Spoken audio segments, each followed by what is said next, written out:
പള്ളുരുത്തിയിലെ ഹിജാബ് വിവാദവുമായി ബന്ധപ്പെട്ട് കേരളത്തിലെ 99% ആളുകളും ആ സ്കൂൾ ചെയ്ത ചെയ്തികളെ നിരാകരിക്കുകയും കുട്ടിയോടുകൂടെ പാറ പോലെ ഉറച്ചു നിന്ന സംഭവമൊക്കെ നമ്മൾ കണ്ടപ്പോൾ വർഗീയത മുള പൊട്ടുമ്പോഴേക്ക് അതിൻ്റെ മുകളിൽ മണ്ണെണ്ണ ഒഴിക്കുന്ന ഒരു സ്ഥിതിവിശേഷം നമുക്കുണ്ടായല്ലോ എന്നതിൽ വളരെയധികം സന്തോഷമുണ്ട്.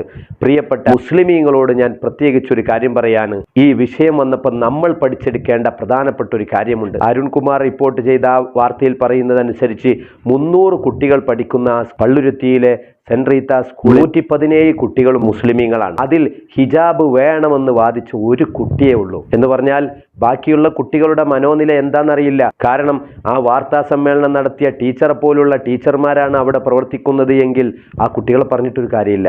അതേസമയം മുസ്ലിമീങ്ങൾ ശിരോവസ്ത്രം ധരിക്കുക എന്ന് പറഞ്ഞാൽ ഖുർആനിലോ ഹദീസിലോ മറ്റു ഫിഖ്ഹിന്റെ ഒരു കിതാബുകളിൽ തർക്കമില്ലാതെ നിർബന്ധമുള്ള ഒരു വസ്തുതയാണ്. എസൻഷ്യൽ പ്രാക്ടീസാണ്. എല്ലാവരും കൃത്യമായി പാലിക്കേണ്ടവരാണ്. പാലിക്കാൻ പറ്റുന്നില്ലെങ്കിൽ പാലിക്കാൻ പറ്റുന്നയിടത്തേക്ക് നമ്മൾ മാറേണ്ടവരാണ്. കാരണം നമ്മൾ ദീനനുസരിച്ച് ജീവിച്ച് മരിക്കണമെന്ന് ചിന്തിക്കുന്നവരാണ്. അവരാണല്ലോ യഥാർത്ഥത്തിൽ മുസ്ലിമീങ്ങൾ.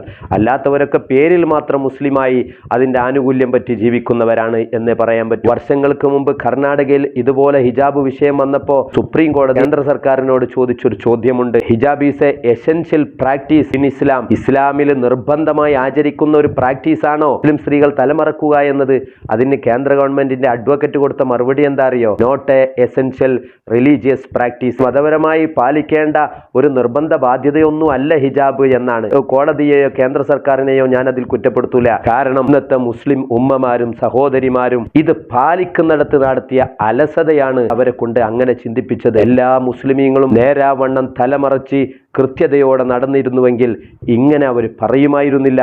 ഇസ്ലാമിലെ എസൻഷ്യൽ പ്രാക്ടീസാണ് എന്നത് ഖുർആൻ കൊണ്ടും ഹദീസ് കൊണ്ടും ഫിഖ് കൊണ്ടും സ്ഥിരപ്പെട്ട പിന്നെ അതിൻ്റെ അപ്പുറത്ത് പറയാൻ ആർക്കാ കഴിയുക? അപ്പോൾ പിന്നെ പറയുന്നത് എന്തുകൊണ്ടാണ്?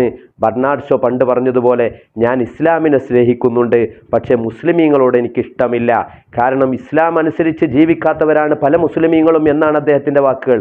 ഇതുപോലെ ഉമ്മമാരോടും പെൺമക്കളോടും ഭാര്യമാരോടുമൊക്കെ ഒരു മുടി പോലും പുറത്ത് കാണാത്ത വിധം മറച്ച് നടക്കുക എന്നുള്ളത് നിങ്ങൾ മുസ്ലിമാണെങ്കിൽ ചെയ്യൽ നിർബന്ധമാണ്. മുസ്ലിം അല്ലേ, നിങ്ങൾക്ക് ഇതിനോട് ആശയത്തിനോട് ഇഷ്ടമില്ലേ, നിങ്ങൾക്ക് നിങ്ങളുടെ വഴി തേടിപ്പോകാം. പുരുഷന്മാർക്ക് നിയമങ്ങളുണ്ട്, സ്ത്രീകൾക്കും നിയമങ്ങളുണ്ട്. അതെല്ലാം പറഞ്ഞു കൊടുക്കേണ്ടവർ മുസ്ലിം പണ്ഡിതന്മാരാണ്. അത് പുരുഷനോട് പറയേണ്ടത് പുരുഷനോട് പറയും, സ്ത്രീകളോട് പറയേണ്ടത് സ്ത്രീകളോട് പറയും. കഴിഞ്ഞ ദിവസം ഞാനൊരു വീഡിയോ ചെയ്തു. പുരുഷന്മാർ അവരുടെ ഞെരിയാണിക്ക് താഴോട്ട് വസ്ത്രം ധരിക്കരുത് എന്ന്. ചിലർ അതിനെയും വിമർശിച്ചു. ഇതൊക്കെ ട്രെൻഡല്ലേ ഉസ്താദേ എന്ന് പറഞ്ഞിട്ട്. അങ്ങനെയൊക്കെ ചിന്തിക്കുന്നവർക്ക് അവർക്ക് അവരുടെ വഴിയിൽ പോകാം. യഥാർത്ഥ മുസ്ലിമായി ജീവിച്ചു മരിക്കണമെന്ന് ആഗ്രഹമുള്ളവരോടാണ് ഞാൻ പറയുന്നത്. അതുകൊണ്ട് എല്ലാ ഉമ്മമാരോടും ഞാൻ പറയാം, നിങ്ങൾ മുസ്ലിം ആണെങ്കിൽ നിങ്ങളുടെ ഐഡന്റിറ്റി തല മറച്ചു പോകല് തന്നെയാണ്. അതിൽ ഒരലംഭാവവും അലസതയും കാണിക്കരുത്. അതുകൊണ്ട് നിങ്ങൾ തലമറക്കാത്തത് മാത്രമല്ല പ്രശ്നം, പൊതുവിൽ അങ്ങനെ ഒരു ചിന്താഗതി പോലും രൂപപ്പെടാൻ ഇത് കാരണമാകുന്നുണ്ട് എന്ന് നിങ്ങളെ ഓർമ്മപ്പെടുത്തുക മാത്രമാണ് ലക്ഷ്യം. അള്ളാഹു തആല ദീനനുസരിച്ച് ജീവിച്ച് മരിക്കുന്നവരിൽ നമ്മളെയൊക്കെ അള്ളാഹു ഉൾപ്പെടുത്തി തരുമാറാവട്ടെ.